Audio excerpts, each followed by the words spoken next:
I hear them coming near, their heart it beats with fear. They say my name in shame. My words they were abused, my healing they misused, and now I stand accused. They came to light the flame, they came to watch me hang and burn my gifts away. But once the smoke's removed, my body's been abused. My soul is watching you. My sisters, we have come, the old and ancient ones, return to bring anew. We won't go in your flame, no, none of us will hang.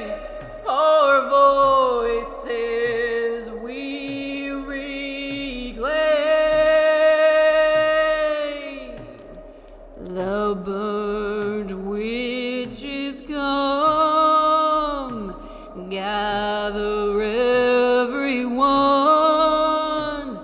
and hear what we to say.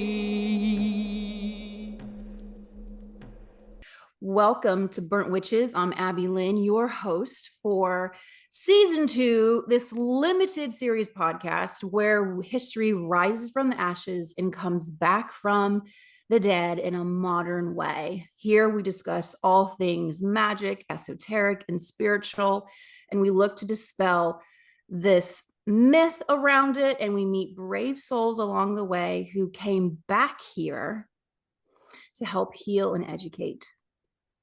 But first, we're going to take a step back in time with a quick fact. So we're going into the world of astrology today and allowing the stars a seat at the table. And the quick fact is, during the height of the Salem witch trials in 1692, Saturn was in direct opposition to Pluto, a time astrologers believe reflects the deep fears and rigid control of societal structures. So I'm sure that we will get into that a little deeper with our guests later on, but let's get to who the show is dedicated to. John Dee. Now, John was born 1527 in London to a Welsh family. John graduated from Cambridge University with a degree in mathematics and astronomy, later studying a wide range of subjects from cartography and optics to navigation. John Dee went on to be the trusted advisor, personal astrologer, and navigation specialist of Queen Elizabeth I. His work on navigation helped pave the way for English explorers during the Age of Discovery. Dee also authored several influential texts on mathematics and its applications. His most notable work, Mathematical Preface, published in 1558, was attached to Euclid's Elements and advocated for the practical application of mathematics in everyday life, including engineering and architecture. Dee's interests extended beyond science into the mystical. He was fascinated by alchemy, the Kabbalah, and Hermetic philosophy, seeking to unlock the hidden knowledge of the universe. He believed that through a combination of science and magic, he could communicate with angels and gain access to divine wisdom. In the 1580s, Dee worked closely with a medium named Edward Kelly, with whom he conducted scrying sessions. Now, I've never heard of the word scrying before. I'm going to have to look that one up later. To communicate with angels using a special shoe stone or a polished crystal ball or mirror. But it was his deep involvement in the occult and mystical practices that later led to suspicion and persecution. As his reputation as an astrologer and scholar grew, so did rumors of sorcery. Dee's attempts to communicate with angels and his work on alchemy made him a controversial figure, and many began to see him as a practitioner of witchcraft. Though never formally charged or executed, his mystical interests caused him to fall out of favor after Queen Elizabeth's reign. As accusations of witchcraft followed him, Dee's fortune declined and he died in absolute poverty and his life in ruin. So his once celebrated career was overshadowed by fear and misunderstanding. So we dedicate this show today to John Dee in his tremendous dedication to advancing the everyday life of Europeans, though his efforts were not honored and he left this earth disgraced. We honor you today, John. And this brings us to today's guest, Mario Mijares, the shaman of the stars. That's what I'm calling him today, the shaman of the stars. Mario is an extremely gifted astrologer, certified hypnotherapist, and working on a degree in mind-body psychology. Mario also runs a nonprofit organization and is a celebrated community organizer. He calls himself the salsa shaman. Mario, welcome so much to the show. Hey, thank you. And also thank you for reading that about John Dee. I feel like have read about him in the past before, and it's really interesting his relation to Queen Elizabeth, because I did a DNA testing for my mother, and one of the things that it showed were prominent historical figures she shares the same DNA with, and Queen Elizabeth was one of them. And something that was also interesting about Queen Elizabeth is her and I have the same birthday, May 24th. So I love the synchronicity there of you picking John Dee today, and he was, Queen Elizabeth's astrologer and did all this work, and supposedly related to her on the same birthday. So You're so welcome. And as we all know, there's no such thing as coincidences ever. Oh shoot, hold on a second. Right. Okay. Yeah. Yeah, there you go. We're the internet is glitching there for a second. Hold on a second. I didn't do this before our show. I'll edit this out. Lily, Nova, and I recorded 2 days ago, and it took us 3 tries to be able to record this. Oh, wow. Yeah, you got a little on your there you go. A little misty. There you go. Okay. All right.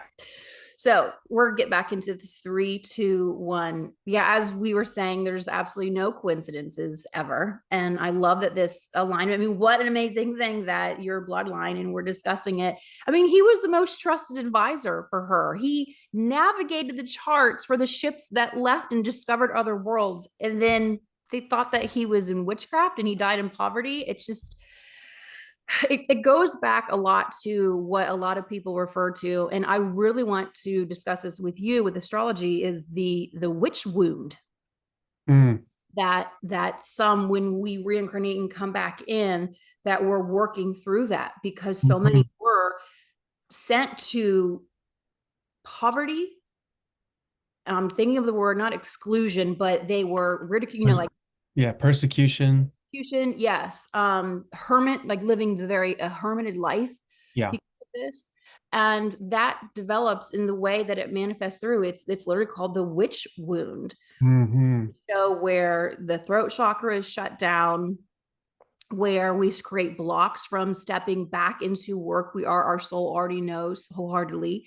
And it's also still a feeling of a sense of lack around your work as well. Yeah.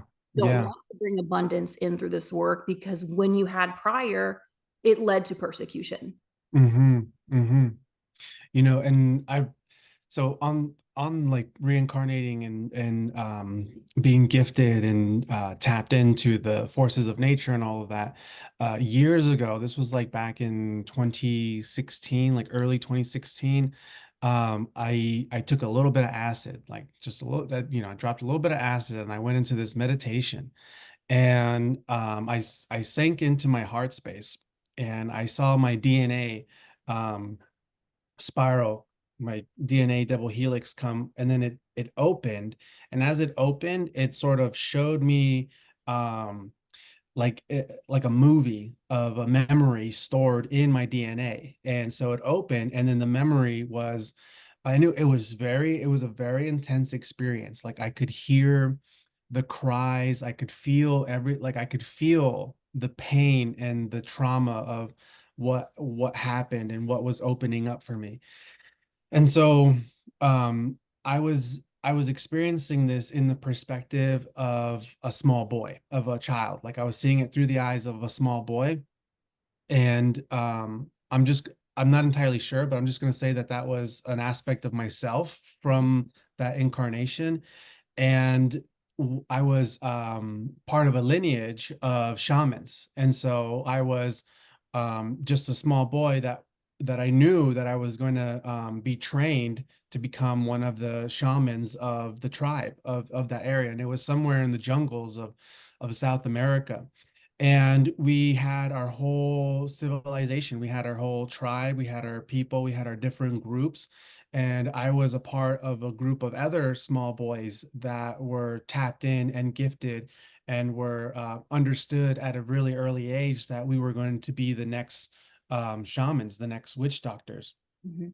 And so one day, so in this memory that was coming up, it was the day where Spanish conquistadors invaded our village in the jungle.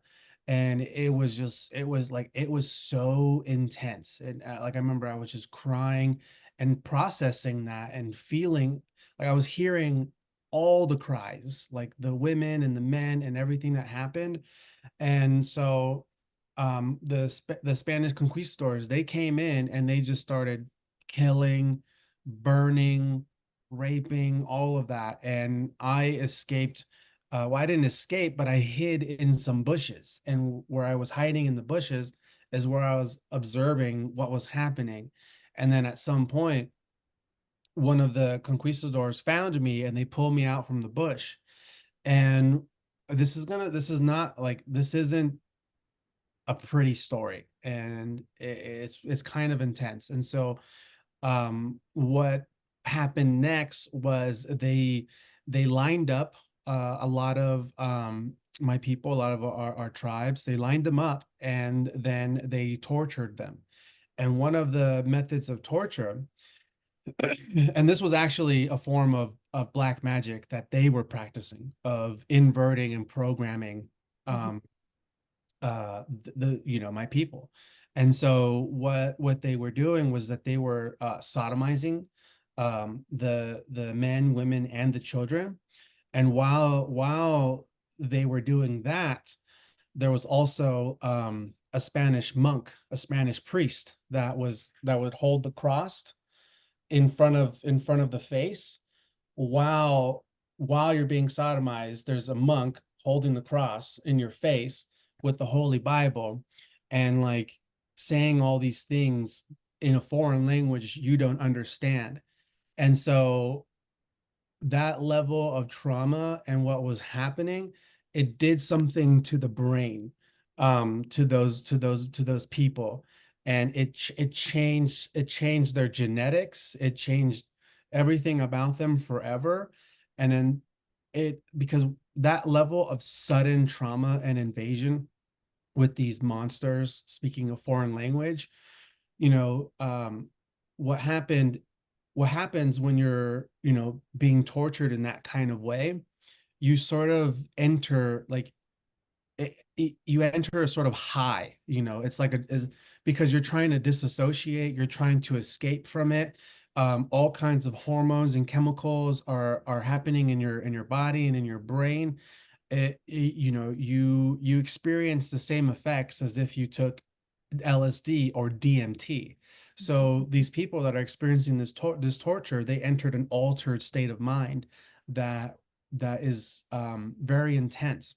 And so with that priest and the cross and the sodomizing, um, it programmed them and created this inverted, perverted distortion that then perpetuated self, like it then self-perpetuated it. And I had to process like that whole thing of what happened there, and it was super intense. And so I'm happy that I get to, I mean, it's not a amazing story at all, it's like very tragic, but I'm I'm grateful that I get to share this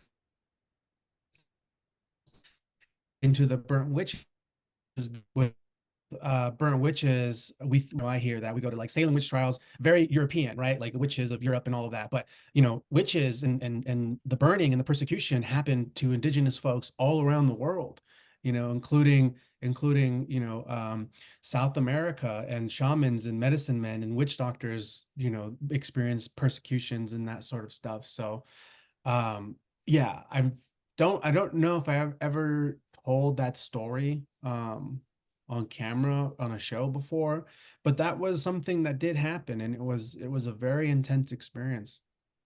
It's interesting that I can follow and understand the effect of how when you experience anything that is so powerfully, and it doesn't always have to be quote unquote traumatic, but something that is so soul shocking that it does, and this has been explained to me in other readings that I've done before by dimensional beings. It encodes something in your DNA that lasts with the soul forever. It truly does rewire it. And so I can follow along. And unfortunately, even just hearing your story, a lot of our listeners and viewers understand that that level of torture and methods is known by, let's just say, certain letter agencies, and that is used because it fractures the mind. And Mhm. then it's also the LSD effect that you're talking about, that is also then siphoned and used for another substance that a lot of us know about. I'm trying not to get canceled right now, Mhm. but it's interesting because you and I both work, a lot of our clients, we work with a lot of people who are healers already. They're already healers, mediums, shamans. And quite often it is when you go into the Akashics. I was just working with someone a few weeks ago, and we were looking at some of the blocks because they were ready to step in a little bit further into their life's work. And we were called to help release a lifetime, and this was a Native American lifetime. And what they understood for that culture was how much the village healer was, I mean, that was their shaman, that was their healer, that people did everything to provide a lifetime for them because of what they gave back to village. That was their most honored, beloved person. And these invaders understood that. And so instead of doing mass trauma to everyone in the village, all they had to do was figure out who the healer was. Mm. And they brought the healer out, my client, and tortured that person. And they made everyone in the village watch it helplessly. Wow. And it was a way to exert, like, see what we can do. And there's nothing you can do about it. And it completely broke them. It broke Mhm. them. So this is unfortunately an extremely real thing, but it's also honoring because so many other cultures, other civilizations understood the importance of the role that the healer plays and the shaman plays in a Yeah. culture. Yeah. Yeah. Wow. There's no mistake that those were the persecuted people. Mhm. They're free thinkers. Yeah, free thinkers, they're tapped in. They can commune with the elements, with the forces of nature. They walk between worlds, and they have a level of perception and wisdom that that just rings so true, you know. So, and one of the things that I've like always understood about, like, you know, because I consider myself a shaman, even though I haven't been, you know, trained by you know, elder shamans, or like come from sort of direct lineage. I've considered myself a shaman since I was a child, just a natural healer, and sort of acting off memory and ancestors, and initiated and guided just through different levels of intensity within life. Um, and one of the things that I've come to understand about being a healer, a witch, a healer, a shaman, a medicine person, is having that level of clear perception of the truth, where you can help, because something that we do as humans is, we associate things, like we create bigger stories out of problems. So like what I'm trying to say is, like let's say somebody in the village is struggling with some kind of nightmare, and they think they're being haunted, or they think that you know, someone put a curse on them or whatever. But let's also say that that same person has a problem with like stealing, uh stealing food from other people, or so there's connect in this full understanding of themselves. Aspects of their shadow is something that they do privately, and no one knows that they sneak out at night and steal extra rations of food. And so, you know, that turns into a separate part of themselves. But then what happens is, you know, that person's brain, their subconscious and their conscious self, understands what they're doing. So it creates a level of guilt and shame that's operating at a background frequency. And so, because that's operating at a background frequency, then over time, it creates an internal dis-ease and an internal anxiety and internal discomfort. And then because that individual is really wanting to perceive themselves as a good person with, you know, good morals, good values, and maybe they really are, and stealing food isn't that big of a deal, but it's something that they're doing, and it's generating shame within themselves, you know. So that person's ego personality will then fabricate this haunting, I'm being haunted or whatever. And so for me, I've always understood, like, part of being a healer is trying to understand where these stories are coming from, and if there actually is a haunting, is there actually is a curse, or is there just something that's just a lot more like 3D, real, grounded, and more psychological, that is not, you know, connecting with your conscious self because you're suppressing it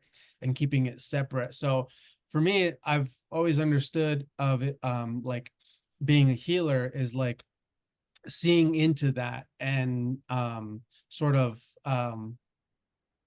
helping people, you know, understand, you know, the truth. I don't know Yeah, if that it's connects.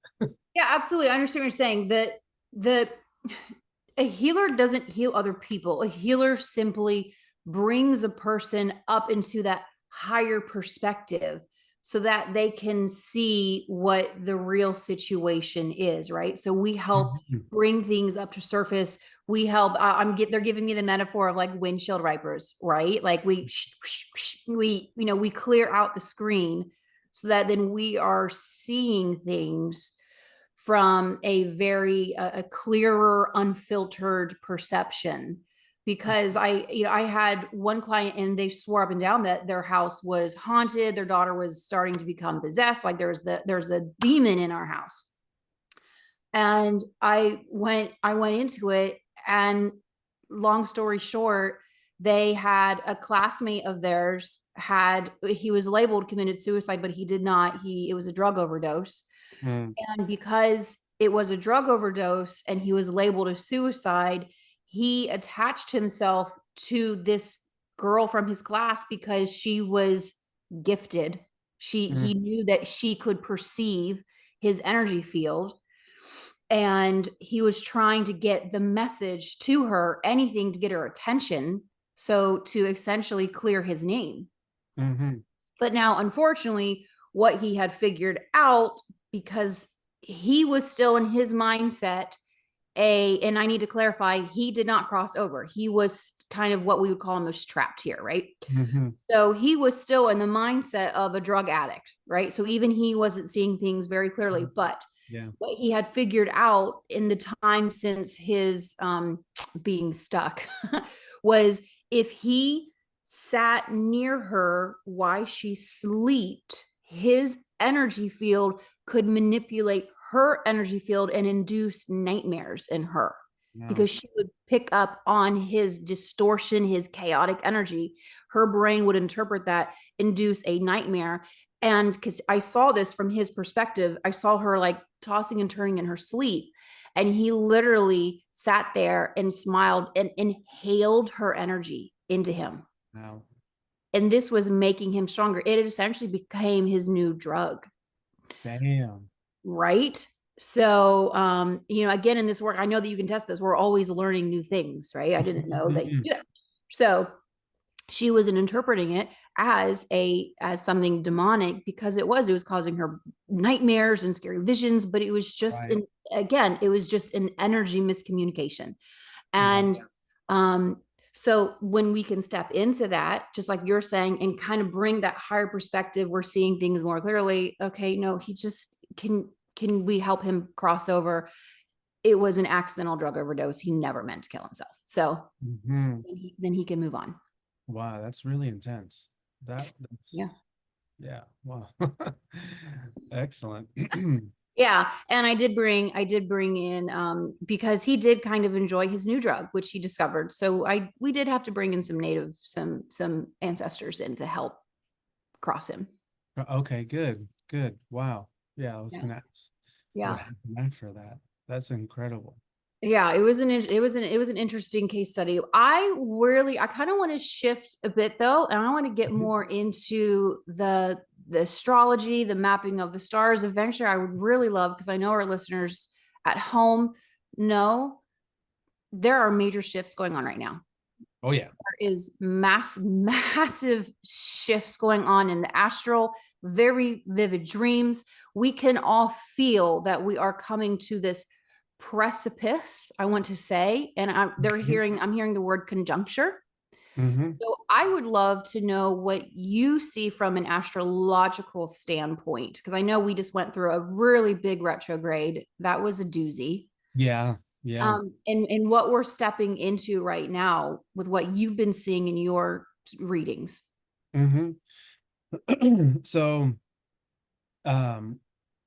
talking about like the longer transits, like the big cycles that we're going through, and these are sort of things, I mean, these are things that I have been talking about for a number of years, and we're building up to this. And the way I've sort of been summoning it is that there are a lot of different long cycles and mid-range cycles and short-range cycles that are all culminating at the same point right now, and they're sort of squeezing us through this needle point. They're sort of squeezing us through it, and the process of squeezing us through this with all these culminating cycles is bringing up a lot of different layers of karmic energy to come up and be processed all at once. And it can be very intense and even disorienting, because it's our physical bodies right now are processing things energetically that are connected to past, present, and future. So it's like non-linear things, and so there are a lot of parallels that are coming up, and it can be confusing. It can be very intense at times, and extreme waves of just like anxieties or even fears or even restlessness and agitation can be coming up. And so part of what, one of the biggest things that's contributing to that is this buildup of Neptune and Saturn getting ready to go into Aries together. So the reason why this is a huge deal is because Pisces is the last sign of the zodiac, and anytime a planet completes a full cycle going into Aries, that planet is now starting a whole new cycle. And Neptune is a really slow moving planet. If I remember correctly, Neptune takes about 150, 160, maybe 170 years to do a full cycle in the zodiac. So the last time Neptune was in Pisces was a long time ago. And I don't really remember this part, but I don't think Saturn was with Pisces during that time in the past. And so Neptune is this planet that governs multidimensionalities, spirituality, unity consciousness. Neptune is belief systems, imaginations. Neptune is the ruling planet of Pisces, which Pisces and Neptunian are very dreamy, imaginative, can go into different worlds, can go into different dimensions. Neptune is also the planet of illusions. Neptune in our mundane reality governs movies, Hollywood, cartoons, projected images, because this reality is not really real. This 3D reality isn't really real. It's all projections. It's a holographic experience that we have. And so Neptune governs the mechanics of how the holographic projections operate, which is illusions. Like, this is all an illusion that is programmed to be projected within the 3D dimension. But then there are higher dimensions and there are lower dimensions. So Neptune is a very tricky energy that is also connected to the subconscious mind. And the subconscious mind, as we know, is where we can access our higher selves. And it's also, the conscious mind is also connected to the quantum mechanics of everything. So but also on a psychological understanding, the subconscious mind is where a lot of our inherent belief systems and programming and conditioning is embedded from our earlier years in life. So it's very tricky because with Neptune governing our belief systems and the subconscious mind and giving us access to the quantum mechanics of the universe and other dimensions, there is another aspect of the subconscious mind that intercepts the purity of that. And that interception is from our inherent distorted, limited belief systems. So whereas, so it's like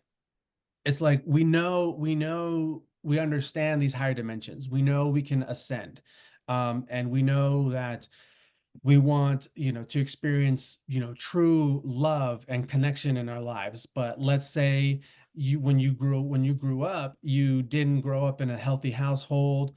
Your parents divorced. You experienced a lot of trauma that hasn't been processed. So while you consciously want to reach for that, those belief systems and conditioning of the subconscious mind will come in and contribute to the manifestations of what you're reaching for. So it's like, I want to reach for, a divine unionship with somebody, but because you have that baggage to work through, it's going to create an illusion that you'll connect with the divine unionship, but really it's set up for you to figure out karmic things to work out, so you can become conscious of what limited things you have in your subconscious mind. And one of the things that I really stress about the subconscious mind is that it's unconscious, meaning it's nearly impossible to know what is operating within you unconsciously until it manifests into an experience that makes you conscious. So this is Neptune. Now, Saturn is another intense planet that is in Pisces right now. And Saturn rules the mundane reality. Saturn is the ruler of the physical 3D matrix. Saturn governs rules, structures, limitations, government, systems. Saturn is the ruler of the CIA, the FBI, or the three-letter agencies we want to say. Um, uh, the World Economic Forum, the World Health Organization, the CDC, all these groups, all these organizations are all ruled by Saturn. And then, as we know, a certain elite group of people worship Saturn, right? So Saturn also represents authority. And as a society, we have given authority and power to the leaders to govern. We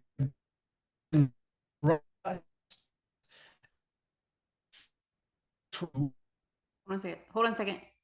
And govern all of these. And the other thing about Saturn is Saturn governs. Oh, yes. Sorry, you broke up right as you're getting to that meat of that. Can you just restate that? Oh, yes, yes. Okay. So the other thing about Saturn is Saturn also governs integrity. And we've had I know I'm kind of like all over the place, so I hope everyone can follow along because I'm gonna like bring everything back. But so Saturn also governs integrity. And recently, since 2008 all the way until now, we've had Pluto in Capricorn. So Pluto is the planet that reveals what is kept hidden. Pluto is also known as the Great Destroyer. And the reason why Pluto is the Great Destroyer is because when you have structures, when you have a false image that is not pure in its essence, then that structure needs to be destroyed in order to become clear of who you really are, or what is really going on beneath the surface. And so over the last several hundred years, we've had, this world structure occur, with the colonization and the westernization of the whole world. We've had these governing structures that have been controlling everything for hundreds of years with no integrity, keeping intense secrets, a lot of secrets, and doing a lot of things within the shadows. That's the other thing about Pluto is Pluto is the ruler of the underworld, the ruler of what's kept hidden, the ruler of secrets, the ruler of the occults, the ruler of all things taboo. And so in 2008, Pluto entered Capricorn and has been in Capricorn all the way until this year and last year. It's, over the last year and a half, Pluto has been now dipping his toes into Aquarius, but with retrogrades, he's been going back into Capricorn. So for most of this year, 2024, Pluto has been in Aquarius, but just over the last day or so, Pluto has now gone back into Capricorn. So the reason why this is significant is because Capricorn is ruled by the planet Saturn. And so both Capricorn and Saturn are energies that are associated with government, with military, with structures, with systems, with authority, power, legacy. And Pluto is the planet that reveals what is kept hidden. So when Pluto entered Capricorn in 2008, 2007, 2008, what happened in America? We went into a recession. And that recession was the beginning for a lot of Americans to wake up and realize that it's all rigged, that there is no integrity within these structures that we believe in, that we've been taught to trust. Go to school, get an education, save your money, do the pension, get the mortgage, all this sort of stuff. And to realize that, just do good, follow the rules, follow the systems, and you'll live the American dream. But then when that happened, it was an awakening and realizing this is all a scam. So many people lost their businesses, they lost their homes, they had to restart.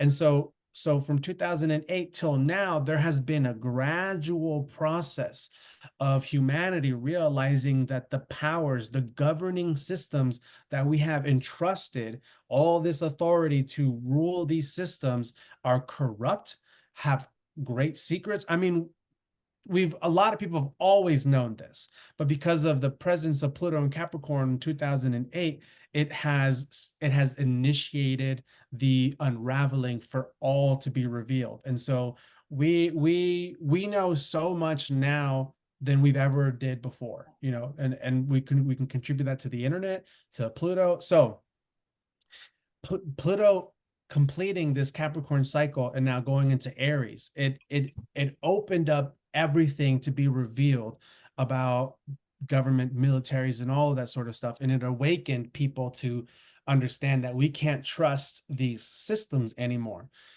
And so while Pluto did that, Neptune was also in Pisces. And remember, Neptune is associated with the subconscious mind, with illusions.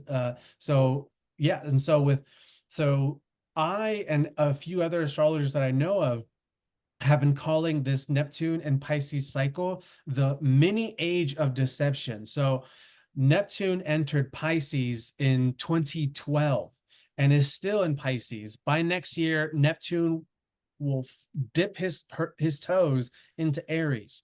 So 2012 until now, Neptune and Pisces, that's a long time. And we call it the mini age of deception, but also an acceleration of spiritual experiences being activated. So 2012 was another major point where more people started to become aware of star seeds, become aware of synchronicities, synchronicities and that sort of stuff really increased 2012. And so while we've been experiencing an accelerated activation of psychic gifts, synchronicities, contact with interdimensional extraterrestrial beings and that sort of phenomenon, there's a caveat to these activations because there's no current structure to really teach us how to integrate and understand these gifts. So we have to learn through life and interacting with the world. And so one of the caveats of Neptune activating and accelerating all of these gifts and divine spiritual connections is we also have to fall into different levels of our own delusions of grandeur in order to trick ourselves and be fooled and realize how this all works, how the different layers of traps and tunnels and systems within the heart and the mind and the quantum mechanics of all of this works, so we can become more empowered, be in integrity with our power, and come into full activation of what our missions are. And so an example of that is like going back to this, I want my twin flame thing. Like this whole twin flame thing is a big thing because over the last several years since I've been doing this work, I have encountered so many people that have become completely obsessed about twin flame stuff. Even I myself have gone into this whole twin flame thing, on and off with different folks. But I've encountered people who experience this to an extreme where they end up divorcing their current partner, leaving everything behind, chasing after this person, and telling them, you're my twin flame, we're supposed to be together and make divine children. And then that person being like, you're crazy, I don't feel that way towards you at all, so but this and like I know people that done this exactly. So part of what happened to them is they experienced a lot of synchronicities that confirmed to them, yes, this person is your twin flame. Yes. So this person would be in an energetic field where they're imagining, right? They're in this other dimension of their mind where they're imagining themselves with this person, and they're going into this other realm of this imagination that is part of what they're allowing themselves to believe. Because remember, Neptune and the subconscious mind and Pisces is all about imagination, belief systems, and other dimensions. So they're imagining themselves with this other person. And while they're in that space, and because Neptune is in Pisces, and also the subconscious mind is intercepting all of that, what ends up happening is like, oh my gosh, I'm supposed to be with this person, and I get a text message and it's 11:11.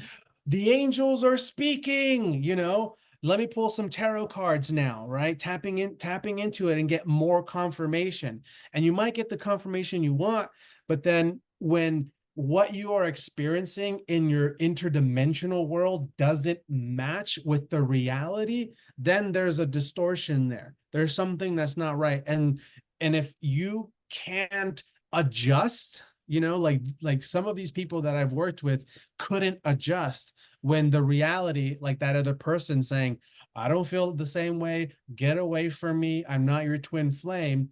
If you can't adjust, then that creates an even more intense delusion of grandeur of what you're experiencing. So what I'm saying about this whole Neptune Pisces thing is what it's been doing. It's been teaching us to understand that, yes, there are angels. Yes, there are synchronicities. There are things, and these things are guiding us, and they want to give us confirmations. But we also have to understand where within ourselves, within our minds, where we are distorted, where we have fantasies, because that's the other thing about Neptune is Neptune governs fantasies, where we escape into dreams and daydreams.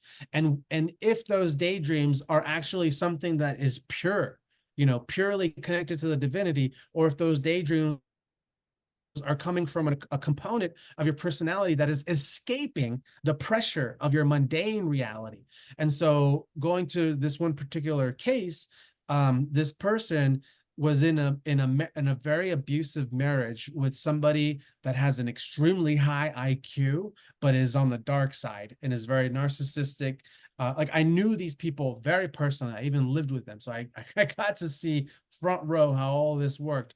And so what happened was the reality that this person was experiencing was they were in this abusive marriage, and it was so much for them, and they didn't have the own fortification and power within themselves to separate. So what they needed to do was create this fantasy, this fantasy of this other person is my twin flame, and I'm getting confirmation from the divine that this is real, and they had to create a fantasy and connect with supernatural. That's all them. So the angels and the timing and the confirmation, it's all them doing that, So Neptune and Pisces has been teaching us since 2012 how to become aware of our gifts, our abilities, our connecting with things, but also teaching us how to discern and understand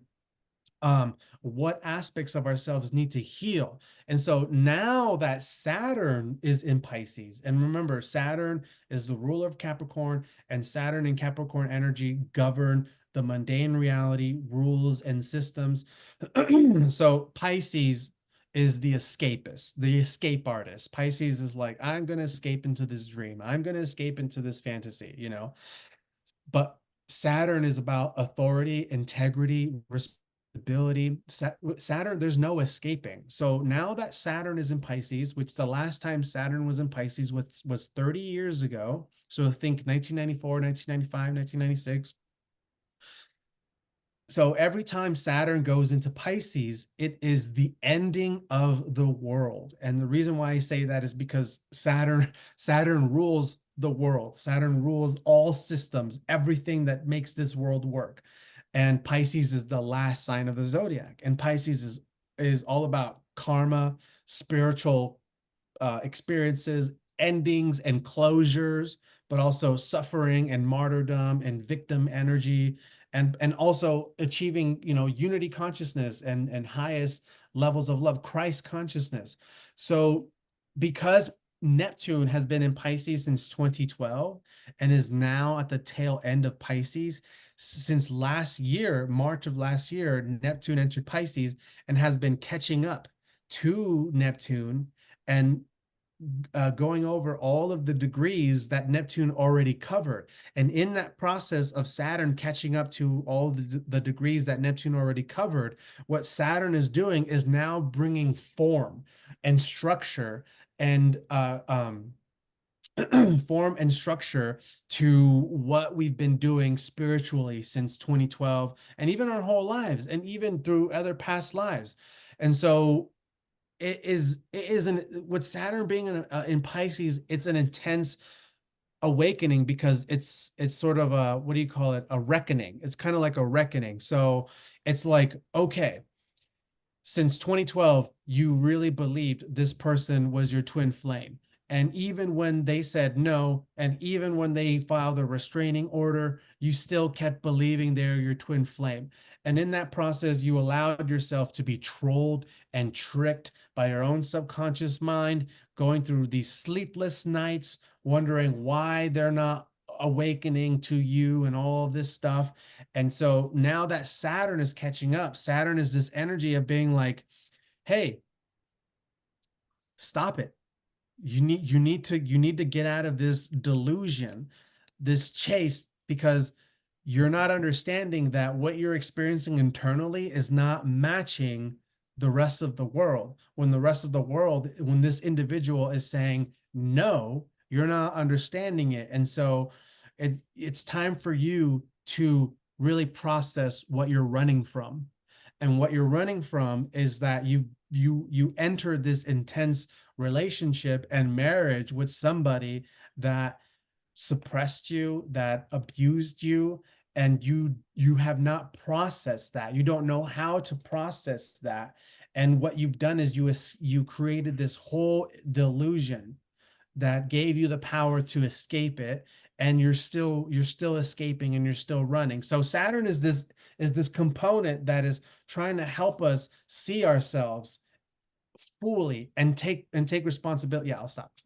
Yeah. Well, so I want to apply this to, because I saw you've been talking about relationship, but this can be applied to the collective in regards to, we are finally truly seeing now through Saturn how much we have been suppressed. Started back in 2007, 2008 because of the uncovering, and now that illusion has been breaking away, breaking away. And with this Aquarian energy that we're going into, which is creating new things like this, the new awakening, the new earth that we keep discussing. But Saturn is helping us to, okay, we have to have structure to that though. Yeah. Because we've learned, you've seen how it can go. So Saturn is going to help us create structure and form and to put the new ways that we're going to be operating in. Am I understanding that correctly? Yes, yes, absolutely. And it's helping because like it's helping us understand like, oh my gosh, so when I have a synchronicity and when I have this thought or whatever, like I'm activating these gifts. So how do I bring form to it? How do I bring structure to it? Um, how do I bring heaven down into earth, and practically apply that? Because Saturn is also about practical application. Um, and I love that you said, I love what you brought about collectively, because the other thing about this is with Pluto going into Aquarius and us, moving into the age of Aquarius and all this sort of stuff. And part of moving into the age of Aquarius is also coming out of the age of Pisces. And one of the big things about the age of Pisces was false idols, false idol worship. And we're experiencing a huge thing about that within Hollywood and all of that. But even with because Saturn in Pisces is about people taking full accountability and responsibility of their life. And Pisces is connected to suffering, martyrdom, victim energy that is connected to what you believe. So if you're continuously perpetuating this story that you are a victim and all of this stuff, then you're not going to activate your true divine sovereign power to change it all, because then what happens is you're going to continuously look for something externally to save you. And we're experiencing that collectively, even with like Donald Trump. I love Trump. I support Trump, but I don't look at him as like the savior and the one to save everybody.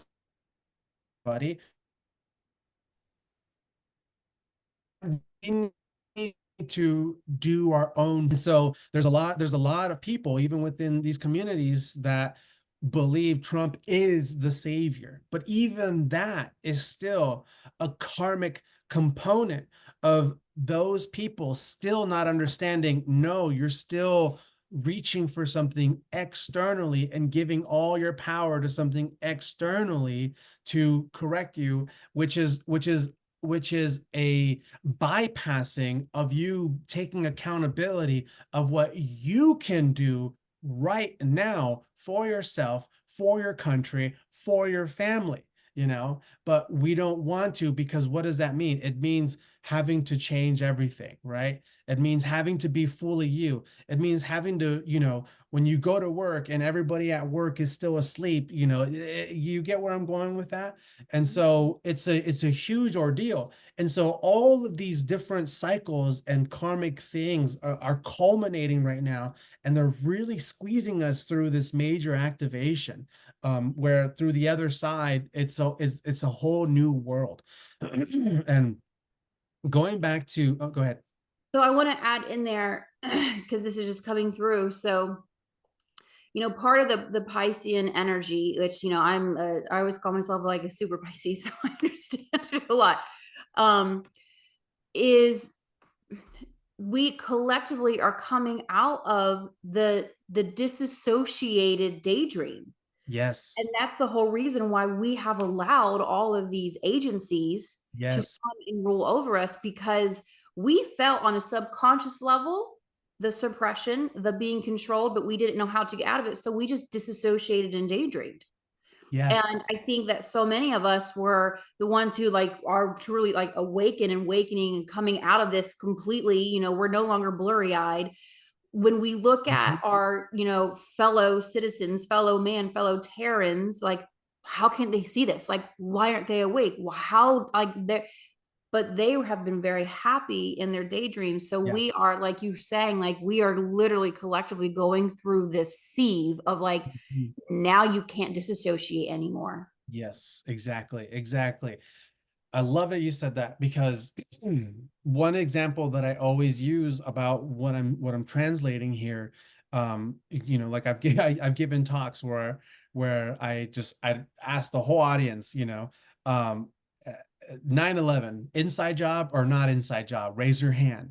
And at this point, 10, 12, 20 years ago, you say that, whoa, dude, my uncle was in the tower, or my brother died in Iraq. It's very emotional response. Like, you don't say that, but now you can walk into a space with complete strangers who you don't know, and you can say, hey, was 9/11 an inside job? Yes or no? Raise your hand. And everybody raises their fucking hand.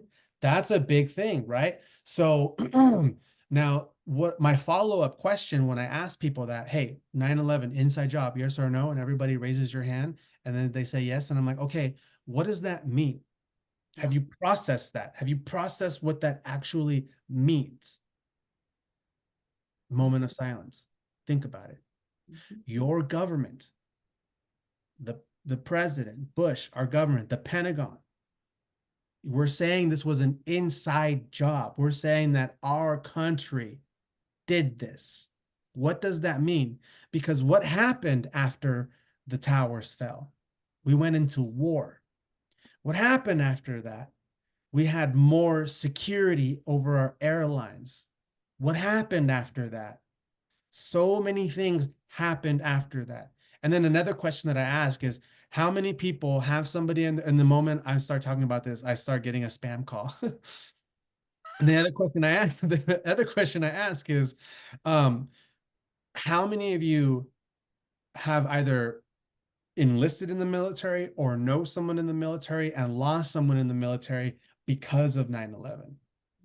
Everyone raises their hand. Okay, now what does that mean? understanding that this was an inside job. You see, because we haven't processed what all of this really means. We haven't, the reality of that hasn't sank in because it's too much. It's so fucking intense. Go ahead. And I'm now going to interject. This is the whole reasoning behind Burnt Witches podcast, is because this is still happening now. All of those trials back then, it was because those people had broken out of the illusion, they couldn't be controlled. They were starting to call things out. They were starting to break people from the great show, the great illusion, and they needed to be silenced. They Yes. needed to be silenced. Now, back then, it was in the name of religion, because that was the new control factor that was coming in. Yeah. Now, we are still seeing, no, people are not being burnt at the stake, but people are being censored. They're all of our rights, our First Amendment rights, are being erased right now. I mean, and have been for years. So it is the censorship that we are seeing is the modern era, the modern version of the witch trials. Well, there's not even a trial. It's just, you're gone. Yeah. Yeah. Yeah. And I started making these connections. I actually remember when I was in high school. That was when, this was in the 90s. That was when I started seeing in the trickling of the PC culture started coming in.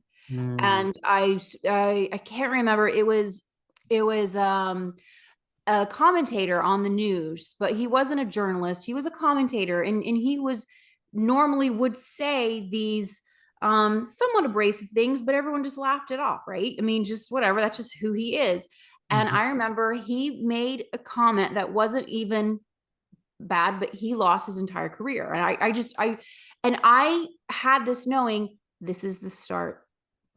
This is where it begins to slowly trickle in, the silencing of voices. It just came so clear to me. And I pushed so violently back against it.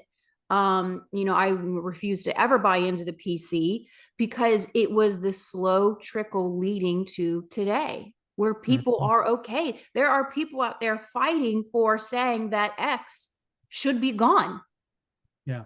It is wrong. I mean, the woman who's running for the false presidency is literally yesterday made a speech about, if she were to be elected, that she would go after platforms like X, because they promote, in her mind, hate speech and violence. So, and then the question is, well, who determines what's hate speech? Who determines what's violent? Like, who determines that? And just like you said, like, ask those questions, like, okay, and now what?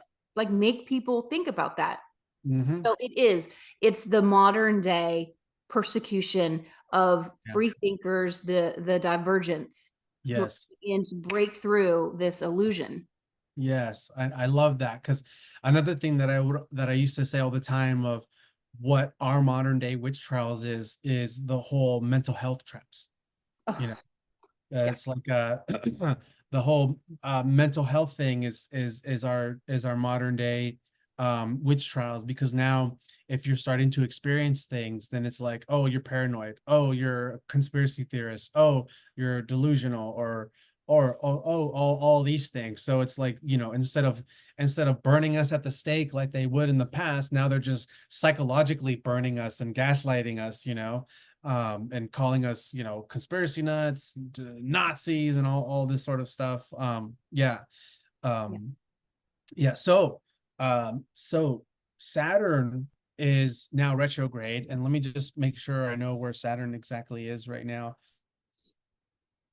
So Saturn is retrograde at 16 degrees Pisces. So Saturn is only halfway through Pisces, and Neptune. So this year, Neptune reached 29-degree Pisces, and the 29th degree of Pisces is not only the last degree of Pisces, but the last degree within the entire 360-degree zodiac wheel. So with Neptune hung out at that 29-degree point of Pisces for, I don't know, I think maybe 2-3 months. I could be wrong. But Neptune has hung out there for a while. So going back to what Pisces is, Pisces is represented by two fishes, right? Pisces and Gemini are the only two signs of the zodiac that represent duality. And here we have a Pisces and a Gemini, So Pisces and Gemini are basically the same kind of energy, except one expresses duality through air, mental energy, and the other one experiences duality through water, psychic, emotional energy. And so Pisces, representing the fish, is the two fishes swimming in and out of different realms of dimensions and belief systems, where Pisces is manifesting both the dream and the nightmare at the same time. It's like, oh, I've manifested my twin flame, but he's also an alcoholic, Yeah, you know what I mean? So it's like, I have it, but also there's the catch, And so there's the dream and the nightmare happening at the same time. So Pisces is also endings, spiritual endings, karmic endings, and Neptune being the ruling planet of Pisces, hanging out at that 29-degree point. It has just been opening everything up that we are dealing with on a collective basis for hundreds of years, going back thousands of years. This is where we're going back to things that occurred in all the peak of ancient civilizations: ancient Rome, ancient Egypt, Atlantis, Lemuria, and even going into the galactic wars, before all of this was taking place here. So with Neptune being in 29 degrees, it's opening us to spiritually and emotionally process what humanity has been moving through for eons. But here we are, we don't have the context to understand why all this is happening. So we're having to process all of this stuff, reflecting it to what's happening within our current reality. So everything that is occurring, everything that people are feeling right now is far more deeper and profound than what it actually is. Which is why the mania, the height of it, is so extreme. And with Neptune hanging out at that 29-degree point, it's bringing up everything to come to an end, and it's bringing up major choice points right now. And with Neptune, being the manifestation of both the dream and the nightmare, it's like we have choice points. It's like, okay, do you want to go into this dystopian apocalyptic timeline, or are you going to remember who you are, claim your sovereignty, and take full responsibility of your life, using your powers, connecting with people, and creating a new world? So it's like, where are we going with this? And right now, everybody's like unsure. So to bring it into context, to help some people, I think that this is probably what's leading to: one day I feel like I have a lot of anxiety out of nowhere. One day I'm feeling like I am reliving, I'm on a battlefield, and why am I seeing this? And I just lost 100 of my friends and I want to cry all day. To the next day, I can't sleep enough. I can't wake up. I can't, and my body's so tired. We're going through all of these ranges of emotions. I mean, I'm hearing that from people from the collective, and they're trying to make sense of it. And so there's aspects of in there is an argument, time isn't linear, right? So there is no past or future, everything is now.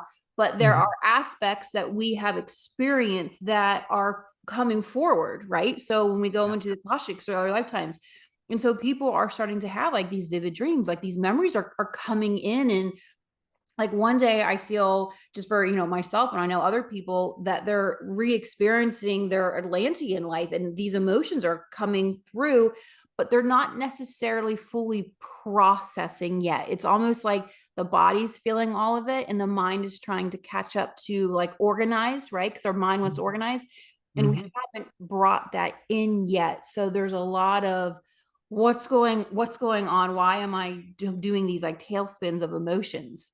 Would that resonate with what you're explaining? Yes. Yeah, exactly. That's exactly resonating with what I'm explaining, because it's all happening now. It's non-linear, it's all happening now. But where within the time space location that has the most effect to change the now and all of these, locations, is this time space location. This is the, and so that's why this point is the most intense, because this is where we have the strongest probabilities to change everything, is right here, right now, this component. And so it's super freaking intense. So going into next year, Neptune is going to jump into Aries. And by that time, Saturn will have caught up to Neptune. So at the same time, not exactly at the same time, but hand in hand together, Neptune and Saturn are going to be moving into Aries together. And then they're both going to retrograde and come back into Pisces for a little bit. And then they're going to go back into Aries. So by 2026, we're full on brand new cycle where both Saturn and Neptune are making headways into Aries. And so where Pisces is the last sign, the ending of these spiritual completions, sorting out the, understanding your pain and your suffering, and also going into forgiveness, because that's the other thing about Pisces energy. Pisces energy is where Christ consciousness come from, and Christ consciousness is heavily about forgiveness and surrendering and moving into this higher source love. So what follows after Pisces is Aries, and Aries is the warrior. Okay. Aries is the sign of conflict, of battle, of warrior energy. But Aries is also the entrepreneurial, the initiator. I'm going to start something. I want to initiate something new. I have all this passion, all of this fiery energy, and I need to direct it towards something. And so as we are coming to a completion of all of this karmic energy, and I'm asking these people, hey, was 9/11 an inside job? And everybody's raising their hand. And then I ask them, what does that mean? Did you lose somebody in there? And if it's an inside job, and your whole family and your brothers and sisters enlisted in the military and now they're dead because of a fucking lie, what does that mean for you? What does that mean for humanity? What does that mean for the world?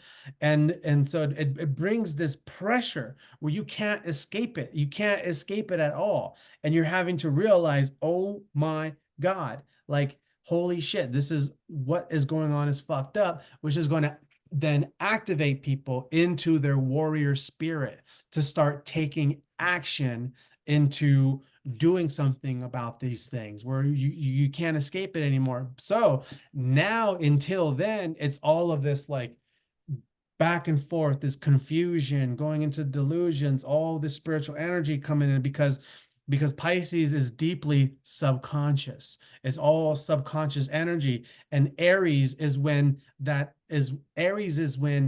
subconscious stuff moves into the conscious mind. And then we are more clearer and can take focused, direct action based on that. So now until then, it's just we're moving through a fog. We're moving through a fog where these intense spiritual climatic experiences are happening. Certain parallels are meeting us. We're in and out of dream states, daydream states, and it can be confusing because Neptune also governs confusion, fog, delusions. But then once things shift into Aries, when Neptune goes into Aries, when Saturn goes into Aries, it's like, okay, the fog has cleared. I can see it all. I can see the men behind the curtain casting the illusions. That's now where I'm going to direct my energy. Well, it's interesting because, it's like there's going to be different breakoffs. There's going to be the breakoffs of the people that are like, we must go after them and bring them to trial. And then there's going to be another breakoff where it's like, you know what? I've understood that none of that matters. And I'm just going to go over here and just create a complete new system, and then there's going to be the bridge that's going to try to connect the two, Yeah. So at the same time, while going into 2016, 2026, when those planets move into Aries, Uranus will move into Gemini. And Gemini is the sign of truth, of communication, of information. and also the sign of the mind. So while while Neptune and Saturn move into Aries, clearing the fog, having people understand what's been going on and how we've been disassociating and how we've been continuously being tricked to giving our power away. And then they move to Aries. So while that's happening, then Uranus goes into Gemini, which is information, communication, the truth. So while these things go into Aries, then there's no escaping the truth. And the information and the communication will be so rapid, so clear, so fucking intense that it's gonna create a worldwide revolution everywhere. So I follow human design, and I know I'm a projector, and 2027 is the year for projectors. That's essentially when, because we have been ruled by generators for all these times, right? I mean, building all these civilizations, building, industrial revolution, all that, all generator energy. Well, 2027 is when the projectors essentially are going to be ignited and turning on, and that is all about communication. That's because, again, we're projecting out. Projectors bring in, just like a Pisces, like we bring in that energy straight from source, and then like, okay, this is the vision. All right, now go and do it. And so I'm excited to see how that. I do believe Becca's going to be on the show later, Becca Francis, and they call it the incarnation cross. It's 2027. So that's going right in line with what you're seeing in astrology, with the like we're moving to communication and communicating the changes. Yes, yes. Shelley, she's a human design reader, and she has a friend who's also an amazing human design teacher. And when I was telling them this stuff about how once we go into 2027, like everything's changing, and they said, "Oh, that also aligns with the projection of human design, because in 2027, that's when what they told me is that's going to be a mutation. There's going to be there's going to be a mutation within the whole chart." And I guess they said that there might even be a new gate, or I mean a new center. There's going to be a total mutation, which I'm not a human design reader, but I've been learning a little bit through osmosis. Yeah, there's going to be a huge change. And then the other big component that's happening with Neptune, Saturn going into Aries, Uranus going into Gemini, is we have Pluto in Aquarius for the next 20 years, and that is another very intense thing, with both highly positive components and highly negative components, because starting with, Aquarius rules humanity, bringing humanity together, higher learning. Aquarius is the alien of the zodiac. Aquarius can connect us to galactic intelligences and things like that. And so with Pluto being the planet that reveals what is kept hidden, and with Pluto having been in Capricorn, it's revealed that our government has a lot of secrets and lacks integrity and has a lot of sneaky things. The next stage is, okay, what's at Area 51? What's going on there? So I've been receiving this vision, this moment for years now, and there is going to be a time period when our star brothers and sisters are going to be here, and all they're here for is to disclose the truth. The true history of this planet, the true history of our connection with them. And the vision that I had is, it's literally, well, the vision I had was, I was introducing, this person, because I know them. I'm Taryn, so I make everyone feel more comfortable, right? Because people are comfortable with the Taryn. And I'm like, okay, so now we're going to bring out so and so. I know who this person is. And he's going to share the history. And the people that I saw in the audience, there's almost this nervous, a little bit of like a nervous energy, like they know it has to happen, like they want to be there, but it's also like, am I ready to hear all of this? Am I ready to like take all of this in? And what I felt from that is, we just go from space to space to space to space, giving this lecture, giving this. And I feel like a number of people are going to be doing this. Yes. So Yes. that would be an alignment with the 20-year period. And maybe that's how it happens. Or Yeah. maybe it was metaphorical and, the star seeds here just turn on and then we, our memories come back and then we're relaying that. But it makes sense. It makes sense for visions that I've been shown. I've had similar visions of kind of being taken around the world, and like for me it's been like, okay, now how like for me my visions have been like, okay, I'm being taken with a group, a council of people, Mhm. that have been elected, not only by Terrans but also elected by our star councils to be that liaison, and then being doing a world tour to every major city, every major thing on how to restructure things to the original blueprint. And for me, I know like I have a big thing with plumbing. Like I have a big thing with water and plumbing.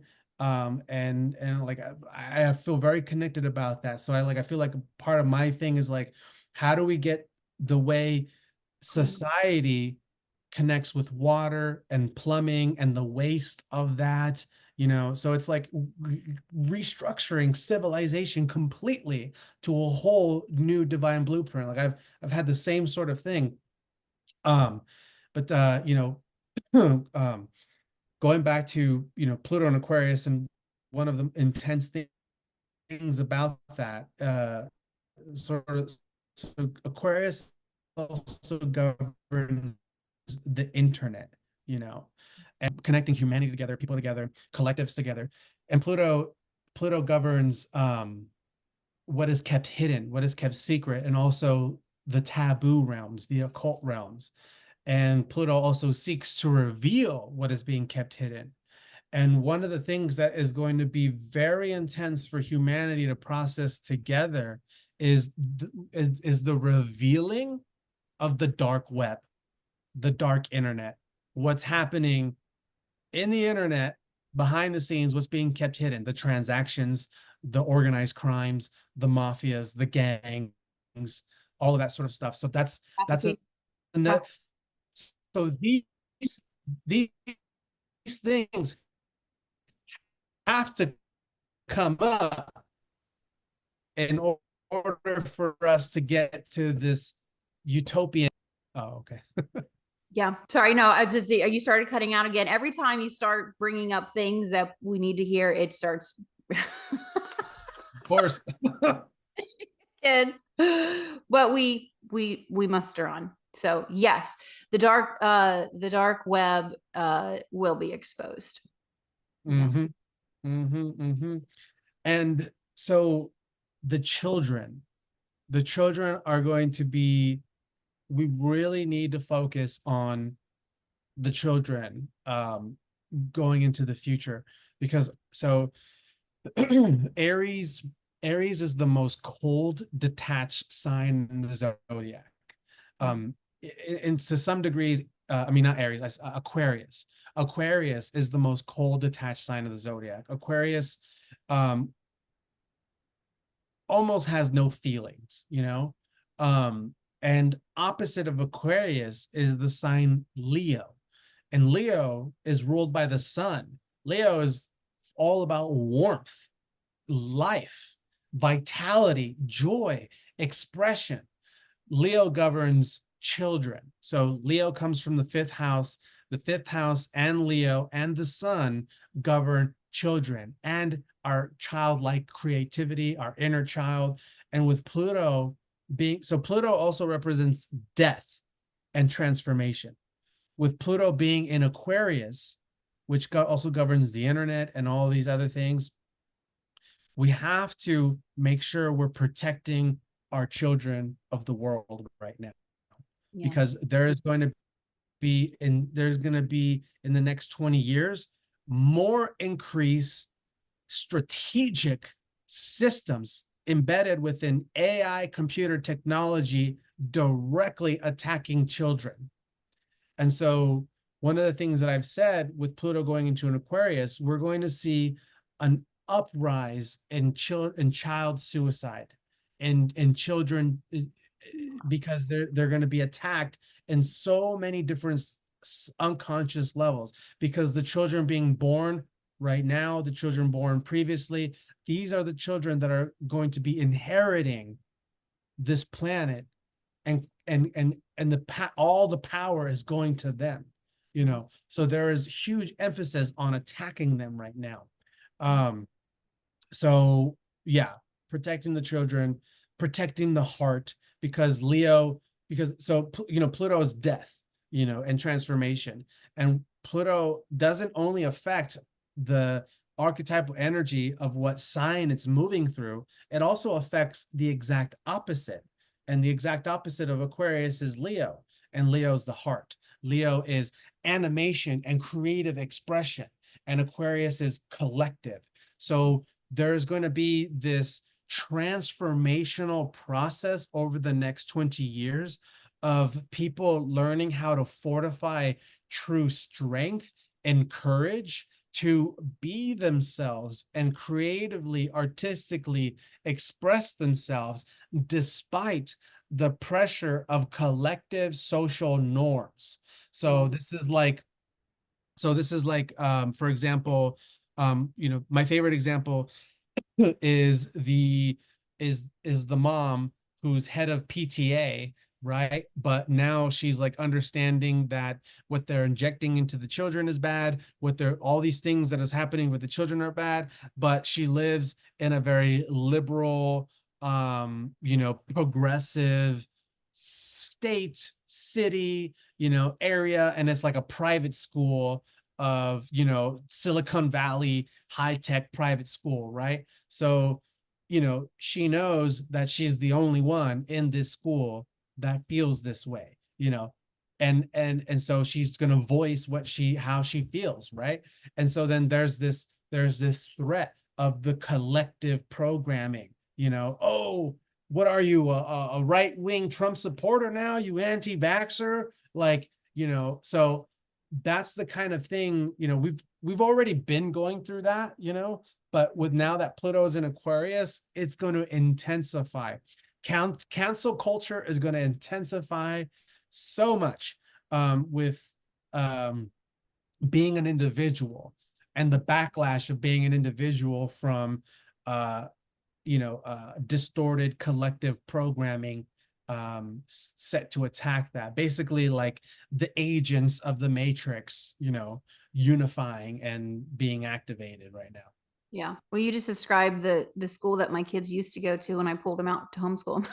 Mm-hmm. Yeah. Absolutely. Absolutely. Yes.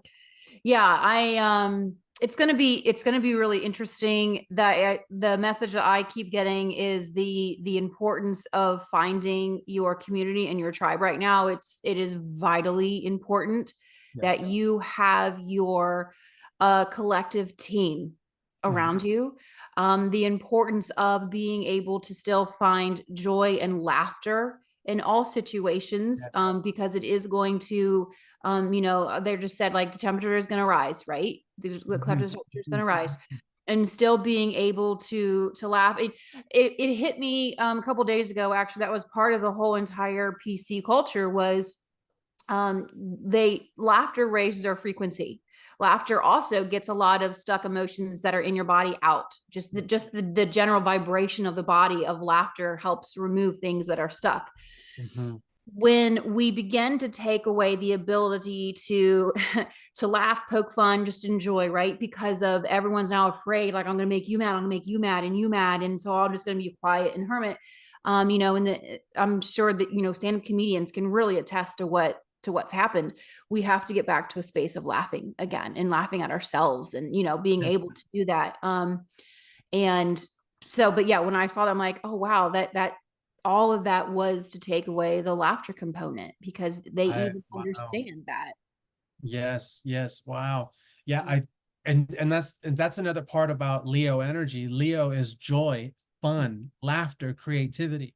And with Pluto being opposite the Leo energy, it's going to be more challenging for a lot of people to experience joy, to allow themselves to have fun, because there's all of this, pressure going on.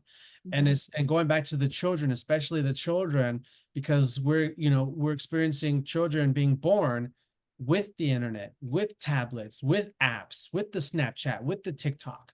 And, as elders, as parents of these kids, as guardians of these children, we don't have the time to observe everything that they're seeing. And so these children they're learning so much and intaking so much information via the internet through these apps that and in these apps there are very advanced AI systems to program.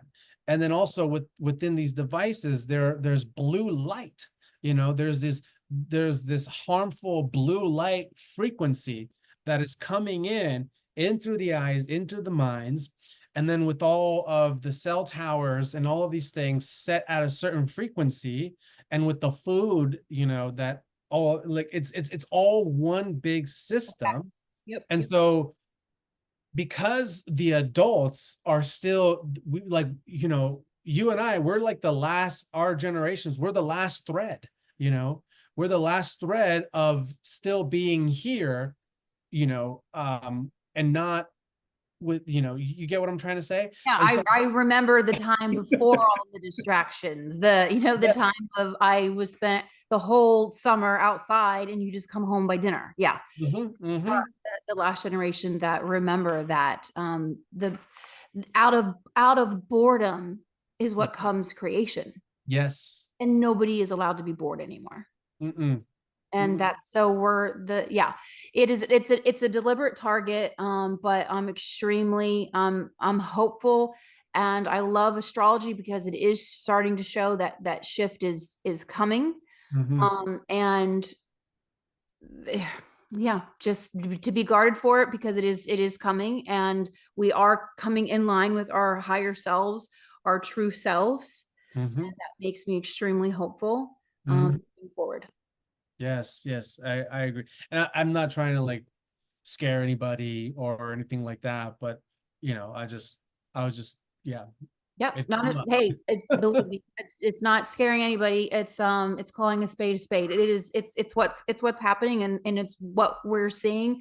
But I also feel that it's not so far gone that, we can turn this ship around. But as all things, the collapsing of a culture takes time. It's not going to be easy, but we came here for it. We came here for this. Yes. I'm here for easy. Yeah. It's like champions. Yeah, absolutely.